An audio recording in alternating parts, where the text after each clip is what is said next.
যে এটা রাষ্ট্র রাখা হয়নি, এটা গোপালগঞ্জের জমিদারিতে অধঃপতিত করা হয়েছে, তার ইচ্ছার দাস হয়ে গেছে। 15-16 বছর কোনো দল কিন্তু রাজনৈতিক ভূমিকা পালন করতে পারে নাই, কারণ কোনো দলকে আপনি নিষিদ্ধ করে রাখতে পারবেন না। জামাতে ইসলাম এই দেশে দীর্ঘদিন নিষিদ্ধ ছিল।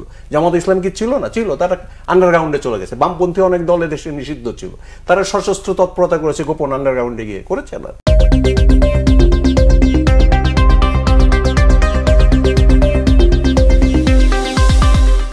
একটা নির্বাচনই যে সবকিছু সুরাহা হয়ে যাবে তা না। একটা নির্বাচন, এটা কিন্তু এখন যে নির্বাচনটা হবে এটা কিন্তু একটা ব্যতিক্রমধর্মী পরিস্থিতিতে নির্বাচন।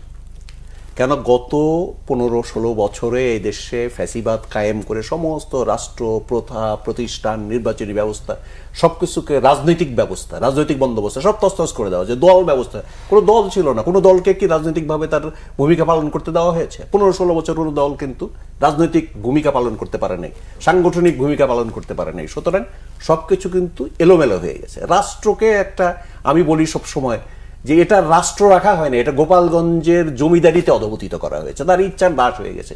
সমস্ত লাঠিয়ালু হয়ে গেছে পুলিশ বাহিনী, সশস্ত্র বাহিনীকে ব্যবহার করা হয়েছে তাদের ইচ্ছার দাস হিসেবে। এরকম প্রত্যেকটা প্রথা প্রতিষ্ঠান তছনছ হয়ে গেছে। তারপরে একটা আমরা বিপ্লব বলি, ছাত্র জনতার গণ অভ্যুত্থান বলি, সকলের জনসাধারণের পার্টিসিপেটের ভিত্তিতে যে বিদ্রোহ, বিক্ষোভ, সেটার মধ্য দিয়ে যে পরিবর্তন এসছে, এই পরিবর্তনের পরে একটা যে নির্বাচন হচ্ছে, সেই নির্বাচন যে 100% নিখুঁত হবে, আমি নিখুঁত মানে আমি জাল জালিয়াতির কথা বলছি না, জাল জালিয়াতি মুক্ত হবে, কিন্তু 100% প্রতিদ্বন্দ্বিতামূলক নাও হতে পারে। যে এটা যে একেবারে খুবই প্রতিদ্বন্দ্বিতামূলক হবে এমন না, কিন্তু এইটা এই পদ্ধতির মধ্য দিয়ে আমাদেরকে রেকটিফাই করতে হবে, সংশোধন করতে হবে এবং ইয়ে করতে হবে। এবং আওয়ামী লীগের ব্যাপারে কিন্তু সমাজে কিন্তু আওয়ামী লীগ আছে, থাকবে।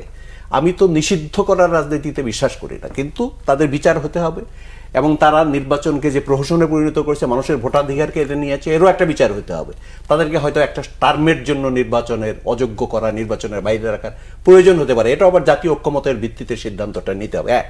তারপরে কিন্তু একটা সময়ে এই যে আওয়ামী লীগের লোকরা সমাজে হয়তো 30 লাখ, 40 লাখ, 50 লাখ লোক হয়তো আওয়ামী লীগের সমর্থক আছে বা থাকবে, তো তাদের রাজনৈতিক অধিকার আপনি দেবেন কি দেবেন না? নিশ্চয়ই তাদের রাজনৈতিক অধিকার দিতে হবে, যারা অন্যায় করে নাই, অপরাধ করে নাই। বিশ্বের বিভিন্ন দেশে নজির আছে। দক্ষিণ আফ্রিকাতে কি হয়েছে, ট্রুথ কমিশন করে তারা কিন্তু অপরাধীদেরকে, যারা কম অপরাধী, যারা গুরুতর অপরাধী না, গুরুতর অপরাধীদের বিচার হয়েছে, কম অপরাধীদেরকে মুচলেখা নিয়ে দুঃখ প্রকাশ করে অতীতের যে ফ্যাসিবাদী রাজনীতি তারা আর কখনো করবো না, গণতান্ত্রিক রাজনীতিতে ফেরত আসবো, এই সমস্ত ভিত্তিতে একটা জাতীয়, ওটাকে কি বলা হয়, যাতে বলা হয় একটা সোশ্যাল কন্ট্রাক্টের মধ্য দিয়ে তাদেরকে আবার কিন্তু মূল ধারায় ফেরত আনা হয়েছে এবং তাদের অধিকারকে প্রত্যার্পণ করা হয়েছে।